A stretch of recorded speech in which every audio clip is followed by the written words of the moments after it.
अस्सलाम वालेकुम दोस्तों, मैं हूं हारिस अली और आप देख रहे हैं इन्फो एट हारिस। नाजरीन, आज की वीडियो के अंदर हम आपको बयान करेंगे कि जब मैयत के वरसा इसको कब्र के अंदर दफना कर चले जाते हैं तो कब्र के इब्तदाई 24 घंटों के अंदर मैयत के साथ क्या होता है, और जब मैयत के वरसा मैयत को दफना कर वापस चले जाते हैं तो एक फरिश्ता इनसे क्या कहता है और कब्र की पहली रात कैसी होती है।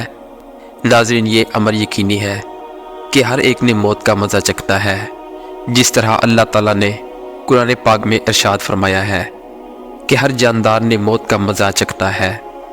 जो यहाँ पर आया है इसने एक ना एक दिन वापस ज़रूर जाना है, और मरने के बाद इंसान की पहली मंजिल कब्र होती है। एक हदीस शरीफ का मफहूम है कि हजूर अकरम सल्लल्लाहु अलैहि वसल्लम ने इरशाद फरमाया, कब्र इंसान की पहली मंजिलों में से एक मंजिल है। अगर इंसान इसमें कामयाब हो जाए तो आगे की मंजिलें आसान हो जाती हैं। और एक हदीस शरीफ में आता है जिसका मफहूम कुछ इस तरह है कि हजूर नबी करीम सल्लल्लाहु अलैहि वसल्लम ने इरशाद फरमाया कि अल्लाह ताला की तरफ से कब्रों पर एक फरिश्ता मुअय्यन है। जब मैयत को दफन किया जाता है तो वो इसकी कब्र की मिट्टी हमवार करता है, और जब लोग वापस जाने के लिए मुड़ते हैं तो कब्र से एक मुट्ठी भर कर मिट्टी लेकर लोगों पर फेंकता है और कहता है, अपनी दुनिया की तरफ वापस लौट जाओ और मरने वाले को भूल जाओ। नाज़रीन, हज़रत अली ने इरशाद फरमाया कि मैंने नबी करीम सल्लल्लाहु अलैहि वसल्लम को ये फरमाते हुए सुना कि इंसान की मुश्किल तरीन रात कब्र की पहली रात होती है, क्योंकि जब इसके दोस्त अहबाब, रिश्तेदार, औलाद और इसको दफनाने वाले इसको दफना कर चले जाते हैं तो वो इंसान रोता रहता है और हर एक दोस्त के पास आता है, इसे रोकने की कोशिश करता है कि मुझे छोड़कर ना जाओ। लेकिन नाज़रीन, अफसोस कि इसकी आवाज़ कोई नहीं सुनता। तो अब वहाँ पर कब्रिस्तान में हर कोई अकेला रह जाता है। तब हमारा सामना इन फरिश्तों से होता है जो हमारे अमाल होते हैं। अब वो किस शक्ल में हमारे पास आते हैं, अच्छे या बुरे, इस बारे में कोई कुछ नहीं कह सकता। फिर वो हमसे इस दुनिया में गुजरी हुई ज़िंदगी के मुतालिक सवाल करेंगे, जिन सवालों के जवाब हमारी ज़िंदगी में मौजूद है। और एक हदीस शरीफ में आता है जिसका मफहूम कुछ इस तरह है कि हजूर नबी करीम सल्लल्लाहु अलैहि वसल्लम ने इरशाद फरमाया कि तुम कब्रिस्तान जाया करो, क्योंकि कब्रिस्तान मौत को याद दिलाता है, इससे इबरत हासिल होती है। मैंने अपने रब से अपनी वालदा की कब्र पर जाने की इजाज़त मांगी थी, मुझे इसकी इजाज़त मिल गई, लिहाजा तुम भी कब्रिस्तान जाया करो। इससे दुनिया से बेरग़बती पैदा होती है और आखिरत याद आती है।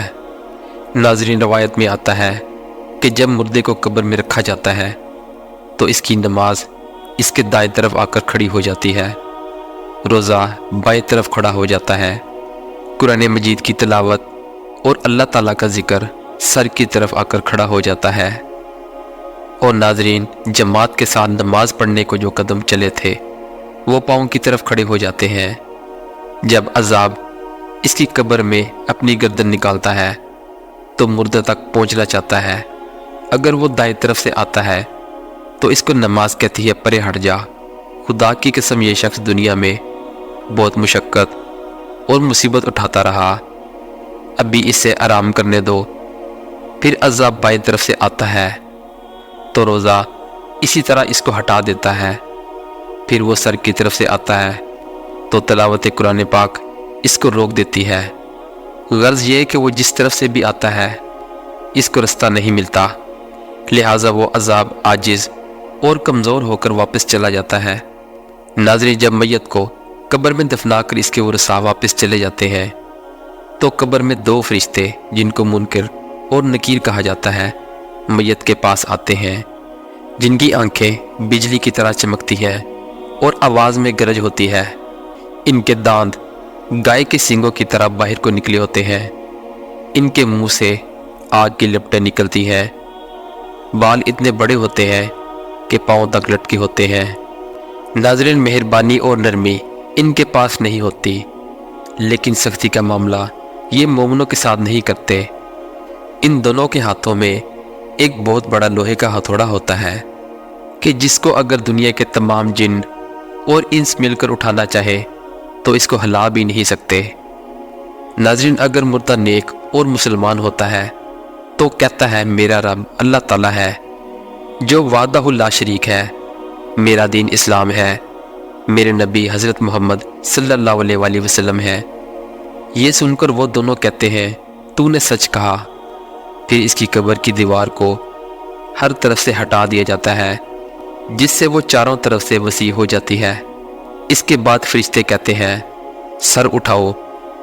ناظرین، جب مردہ اوپر کو سر اٹھاتا ہے تو اس کو ایک دروازہ نظر آتا ہے جس میں جنت نظر آتی ہے، اور وہ کہتے ہیں اے اللہ تعالیٰ کے دوست، وہ جگہ تمہارے رہنے کی ہے، اس وجہ سے کہ تم نے اللہ تعالیٰ کی اطاعت اور فرما برداری کی۔ حدیث پاک میں آتا ہے جس کا مفہوم کچھ اس طرح ہے کہ حضور نبی کریم صلی اللہ علیہ وآلہ وسلم نے ارشاد فرمایا کہ قسم ہے اس ذات پاک کی کہ جس کے قبضے قدرت میں میری جان ہے، کہ مردے کو اس وقت ایسی خوشی ہوتی ہے کہ جو کبھی ختم نہیں ہوگی۔ اس کے بعد وہ فرشتے کہتے ہیں کہ اپنے پاؤں کی طرف دیکھ۔ جب وہ دیکھتا ہے تو دوزخ کا دروازہ نظر آتا ہے جس سے دوزخ کا حال نظر آتا ہے۔ وہ فرشتے کہتے ہیں کہ اے اللہ تعالیٰ کے دوست، تو نے اس دروازے سے نجات پا لی ہے۔ اس وقت بندے کو اس قدر خوشی ہوتی ہے جو کبھی ختم نہیں ہوگی۔ اس کے بعد اس کی قبر میں 70 دروازے جنت کے کھول دیے جاتے ہیں۔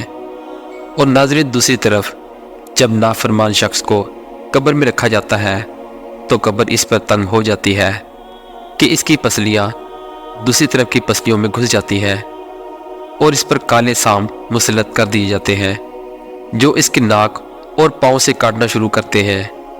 پھر اس کے پاس 2 فرشتے جن کا نام منکر اور نکیر ہوتا ہے قبر میں آتے ہیں اور آ کر پوچھتے ہیں تیرا رب کون ہے، تیرا دین کیا ہے، تیرا نبی کون ہے۔ وہ ان کے ہر سوال کا جواب دیتا ہے کہ میں کچھ نہیں جانتا۔ پھر وہ فرشتے اس کو زور سے مارتے ہیں۔ اس کے بعد وہ فرشتے اس کو کہتے ہیں کہ اوپر دیکھو۔ وہ اوپر کی طرف جنت کا دروازہ دیکھتا ہے، جنت کی باغ و بہار وہاں اس کو نظر آتی ہے۔ فرشتے اس نافرمان سے کہتے ہیں کہ اے اللہ تعالیٰ کے دشمن اور نافرمان، اگر دنیا میں تو اللہ تعالیٰ کی اطاعت اور فرما برداری کرتا تو یہ تیرا ٹھکانہ ہوتا۔ ایک حدیث میں ہے جس کا مفہوم کچھ اس طرح ہے کہ حضور نبی کریم صلی اللہ علیہ وآلہ وسلم نے ارشاد فرمایا کہ قسم ہے اس ذات پاک کی جس کے قبضے میں میری جان ہے، کہ اس کو اس وقت ایسی حسرت ہوتی ہے کہ اس جیسی حسرت پھر کبھی نہیں ہوگی۔ پھر دوزخ کا دروازہ کھولا جاتا ہے اور وہ فرشتے کہتے ہیں اے اللہ تعالیٰ کے دشمن، یہ تیرا ٹھکانہ ہے، اس لیے کہ تو نے اللہ تعالیٰ کی نافرمانی کی۔ پھر جہنم کے 70 دروازے اس کی قبر میں کھول دیے جاتے ہیں جس سے قیامت تک گرم ہوائیں اور دھواں وغیرہ آتا رہتا ہے۔ ناظرین، قبر کا معاملہ بڑا سخت ہے۔ حضور نبی کریم صلی اللہ علیہ وآلہ وسلم نے ارشاد فرمایا کہ قبر تمام فتنوں سے بڑھ کر بڑا فتنہ ہے۔ ہمیں چاہیے کہ ہم اللہ تعالیٰ کی نافرمانی سے بچیں اور نیک اعمال کریں اور قبرستان میں جایا کریں تاکہ ہمیں بھی اپنی موت کی یاد آئے۔ اللہ تعالیٰ سے دعا ہے کہ اللہ تعالیٰ ہمیں نیک اعمال کرنے اور گناہوں سے بچنے کی توفیق عطا فرمائے، آمین۔ ایسی مزید انفارمیٹیو ویڈیوز دیکھنے کے لیے ہمارے چینل کو لائک اور سبسکرائب کریں۔ اپنا بہت سا خیال رکھیے گا۔ اللہ حافظ۔